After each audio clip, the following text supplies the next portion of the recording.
Hi all again welcome to Vanaja's food hub అండి. నేను దొండకాయ పచ్చడి చేసి చూపించాలనుకుంటున్నాను. అందుకని 100 గ్రాముల వరకు దొండకాయ తీసుకున్నాను.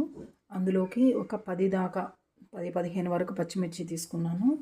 ఇప్పుడు స్టవ్ వెలిగి ఆయిల్లో దొండకాయలు పచ్చిమిర్చి వేస్తున్నానండి వేయించడానికి. ఇందులోనే ఇప్పుడు మనం ఒక 4-5 వెల్లుల్లి రెబ్బలు, 1 స్పూన్ జీలకర్ర వేస్తామండి.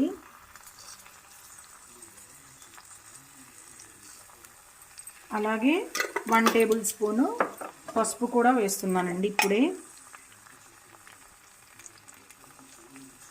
పసుపు ఒక 1/2 టేబుల్ స్పూనేనండి, 1 టేబుల్ స్పూన్ కాదు.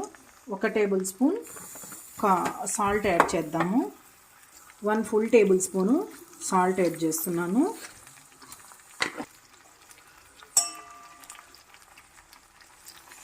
అలానే కడిగి శుభ్రం చేసుకున్న చింతపండు కూడా వేస్తున్నానండి.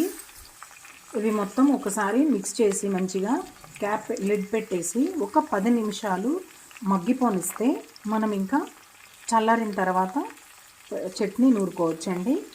అయితే లిడ్ పెట్టేసి ఒకసారి మిక్స్ చేసి లిడ్ పెట్టేద్దాం.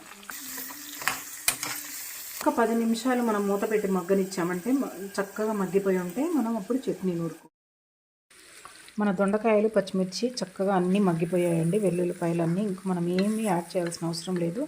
ఇలానే రోట్లో కావాలంటే రోట్లో రుబ్బుకోవడము, లేదంటే మిక్సీ జార్లో వేసుకోవడం. కాకపోతే రోట్లో అయితేనేమో వేడిగానే రుబ్బుకోవాలి. మనం మిక్సీ జార్లో వేస్తున్నట్లయితే దీన్ని చల్లారనివ్వాలండి. నేనైతే మిక్సీకి వేస్తున్నాను. ఇందులో మిక్సీకి వేసేటప్పుడే ముందే కొంచెం కొత్తిమీర కూడా యాడ్ చేశానండి. ఇంకా మిక్సీకి వేసుకుందాం. కొంచెం ఆరనిద్దామండి, చల్లారని చట్నీ మిక్సీ పట్టేశానండి. ఇప్పుడు మనం ఒక చిన్న పోపు వేసుకోవడము. పోపు వేసుకోకుండా తింటే కూడా చాలా బాగుంటుంది.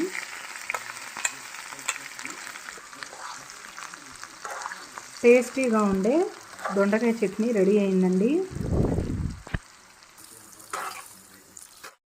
దొండకాయ చట్నీ ప్రిపేర్ చేసుకోండి. నా ఛానల్ని సబ్స్క్రైబ్ చేసుకోండి.